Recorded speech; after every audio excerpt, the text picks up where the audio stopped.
What's up, everybody? This is your host, Cheryl here. Don't you hate how uncomfortable and tight airline seats have become?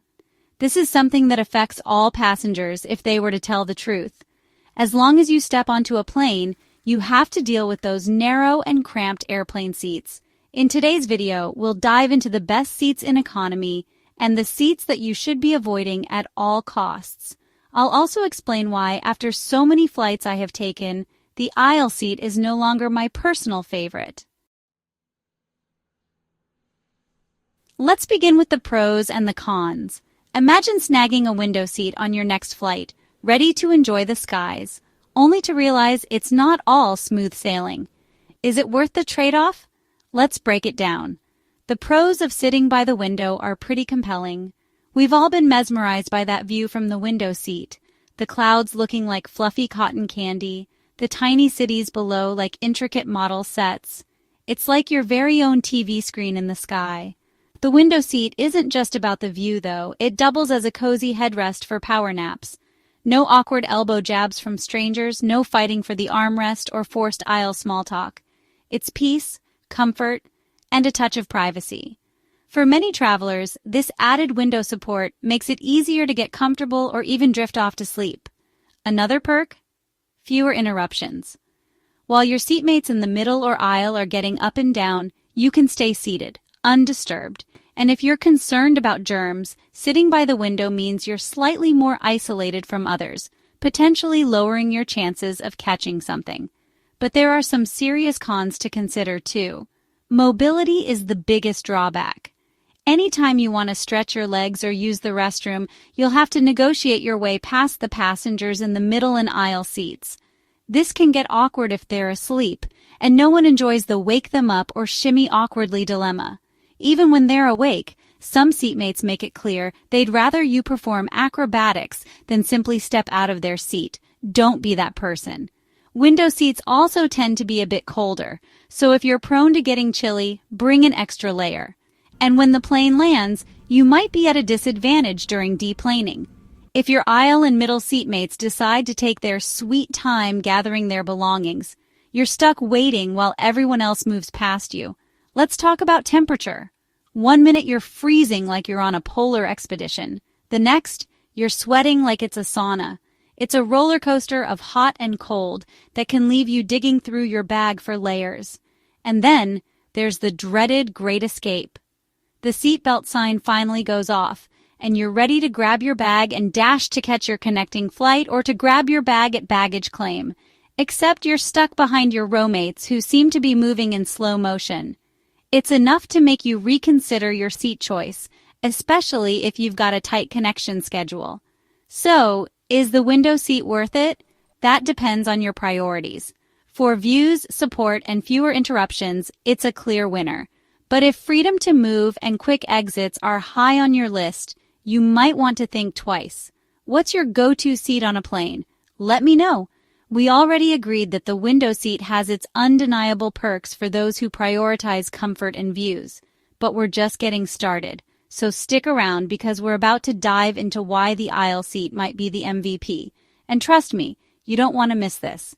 Before we go to the middle seat, let me mention that I have a sneaky hack I am going to share at the end for the aisle seat, so continue to stick with me.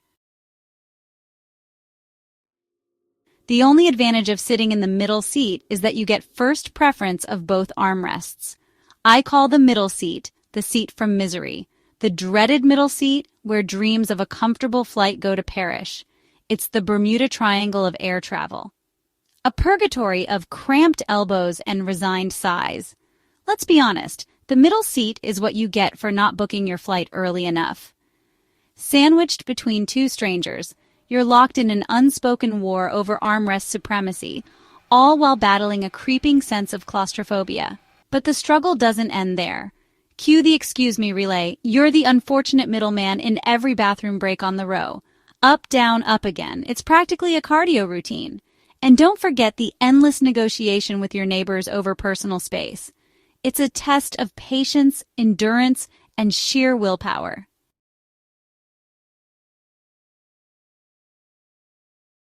Here is a ray of hope. United Airlines has flipped the script on boarding with their new WILMA system. WILMA is short for window, middle, and aisle, which reorders the chaos. Instead of boarding row by row, passengers now board by seat type. So window seats go first, then middle, and finally aisle. For middle and window seat passengers, this is a game changer. You're virtually guaranteed overhead bin space. No more gate checking your carry-on because someone with an aisle seat decided to haul half their wardrobe on board. Sure, you'll still have to navigate the awkward excuse me dance when nature calls, but at least your bag will stay within reach. Once you've secured your spot, the question remains, where on the plane should you sit? The front is prime real estate.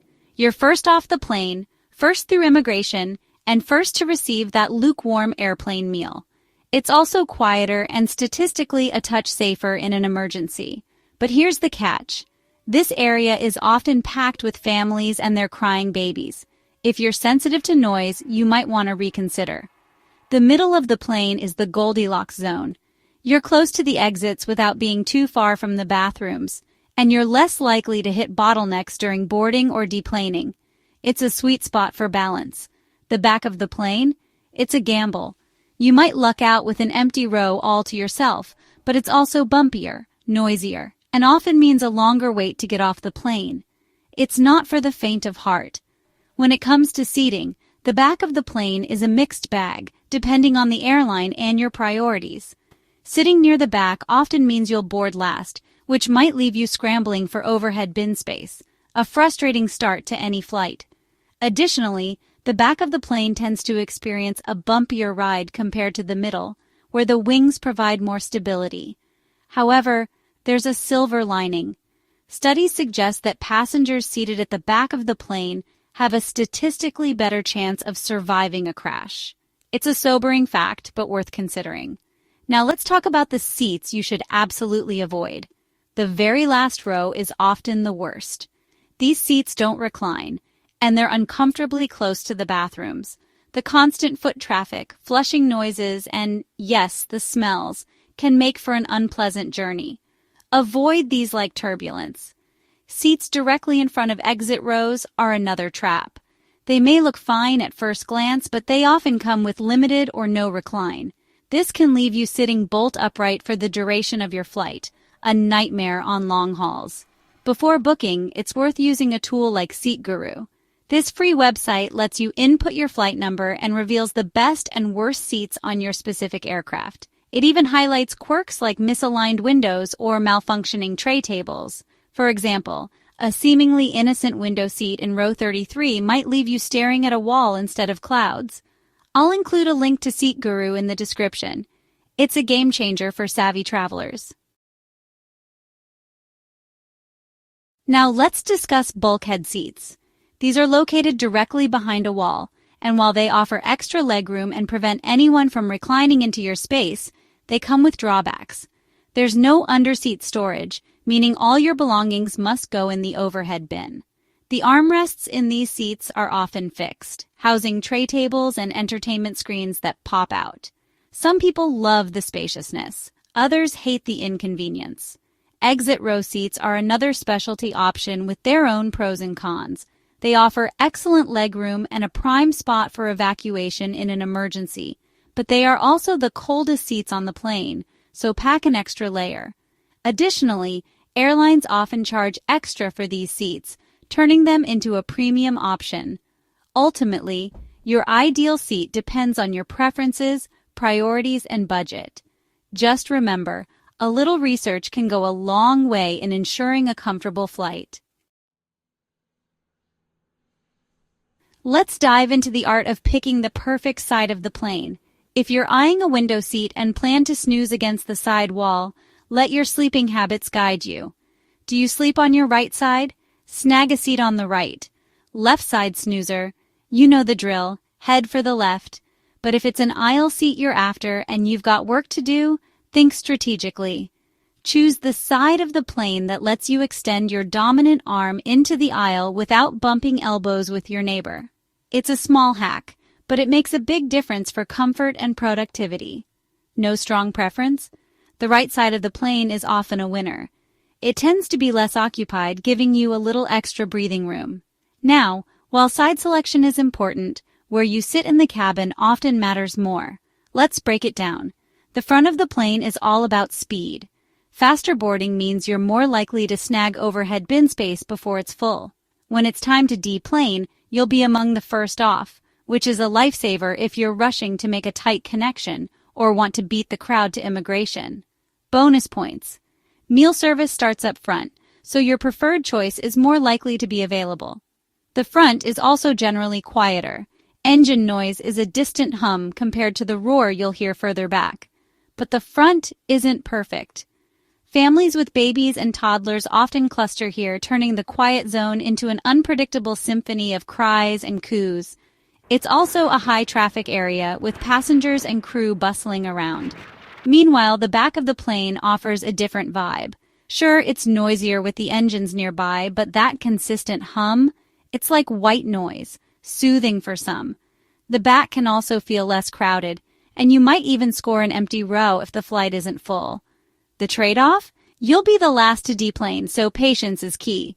Personally, I'll take the steady engine sounds of the back over the unpredictable noises of people noises up front any day. But hey, that's just me. What's your go-to spot? Share your tips in the comment section, and let's crack the code to the ultimate flight experience together. Some seats are just bad news. The back row, for instance, is a no-go. They often don't recline. You're practically on top of the bathrooms, and you'll endure the endless soundtrack of flushing toilets and crying infants. Avoid the seats in front of the exit row, too. They may seem appealing at first. Extra legroom, right? Wrong. These seats usually don't recline, and you'll constantly be bumped by people making their way to the emergency exit. Then there are the infamous wildcard seats. Maybe the tray table is broken, the entertainment system doesn't work, or the seat itself won't recline. This is where Seat Guru becomes your secret weapon. Enter your flight details, and it'll reveal the best and worst seats for your specific plane. Now for the final showdown, and that is the aisle seat. Ah, the aisle seat, a haven of legroom liberty and unparalleled convenience. Picture this. You're stretching your legs, maybe even daring to sprawl. You're the master of bathroom breaks. No awkward negotiations or tiptoeing past sleepy neighbors required. If you're feeling bold, you might even attempt a mid-flight yoga stretch. Just don't knock over the beverage cart. When it comes to efficiency, the aisle seat is the ultimate winner. In the unlikely event of an evacuation, you're the first one out, leading the charge like a seasoned pro. And let's not forget its productivity perks. With ample space and decent lighting, you can actually open your laptop without feeling like you're encroaching on someone else's bubble. It's the perfect spot for getting work done or indulging in some mid-flight binge watching. But don't let the aisle seat's allure fool you. It comes with a dark side. Brace yourself for the bump and grind. You're in the direct path of every passing passenger, beverage cart, and flight attendant. Elbows, hips, and snack trays will collide with you as if you're living inside a pinball machine. And forget about catching any meaningful sleep. The aisle seat is a thoroughfare for all. Passers-by, restless travelers, and even the occasional wandering child will interrupt your attempts at a nap. Let's not overlook the germ factor. The aisle seat is ground zero for coughs, sneezes, and random handrail touches. If you're seated here, hand sanitizer isn't just a recommendation. It's your best friend. Here's the sneaky hack I mentioned before, and this one often flies under the radar, but can make a world of difference if you're on a larger plane with a center row of 3 or 4 seats. This might just transform your flying experience, or at least make it a whole lot smoother. Now I know what you're thinking. A center aisle seat. Really, Cheryl? But trust me on this. In this position, you're guaranteed at least one armrest to yourself, a luxury in the world of air travel. And if the stars align, you might even score an empty seat next to you, giving you a bonus buffer zone for added comfort. Choosing a center aisle seat in one of these rows can be far more convenient than opting for an aisle seat on the sides of the plane. Why? Simple. In the center row, there's a good chance you won't have to get up at all. The benefits don't stop there. Sitting in a center aisle seat means you're just one seat away from the aisle, making bathroom breaks and deplaning a total breeze. No awkward shuffles, no pleading glances to sleeping seatmates. It's a sweet spot that often goes overlooked but can make all the difference. Yes, unlike aisle seats on the left or right side, where you're constantly on call to move for passengers in the middle or window seats, a center aisle seat eliminates much of that hassle. In many cases, those seated beside you in the center rows have the option to leave on the other side. This subtle yet brilliant detail could mean the difference between sitting uninterrupted for hours or playing musical chairs every time someone wants to stretch their legs or use the restroom. For an optimal experience, aim for a center aisle seat near the middle of the plane, away from the bathrooms. This keeps you clear of both unpleasant odors and constant foot traffic. It's my personal go-to when I'm not flying with United Airlines and following their new WILMA boarding process. So the next time you're booking a flight, consider this strategic choice. You'll thank yourself when you're sitting peacefully while everyone else is shuffling up and down the aisles. So, is the aisle seat the ultimate in-flight throne or an open invitation for chaos? That depends on your priorities. But one thing's for sure, the aisle seat is never boring. Now, are you ready to pick your perfect seat? Buckle up because there's more insider wisdom coming your way. Air travel doesn't have to feel like a punishment. Whether you're strategizing around United's WILMA process or using tools like Seat Guru to dodge seat nightmares, a little planning can go a long way.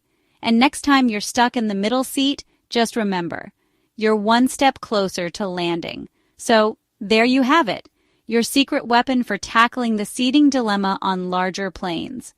Armed with this knowledge, you're now ready to find your perfect slice of airplane heaven. But wait, I want to hear from you. Have you ever scored a whole row to yourself or landed in the middle seat from hell? Share your most memorable airplane seat stories in the comments below. And don't forget to hit that subscribe button and notification bell for more travel tips, hacks, and adventures. Check out my main website and blog. I will leave all the links in the description. Anything you purchase will help to support the channel. Thanks in advance. Also, below the video, you will see some additional travel resources that could help from the YouTube shopping area. Until next time, safe travels and happy flying.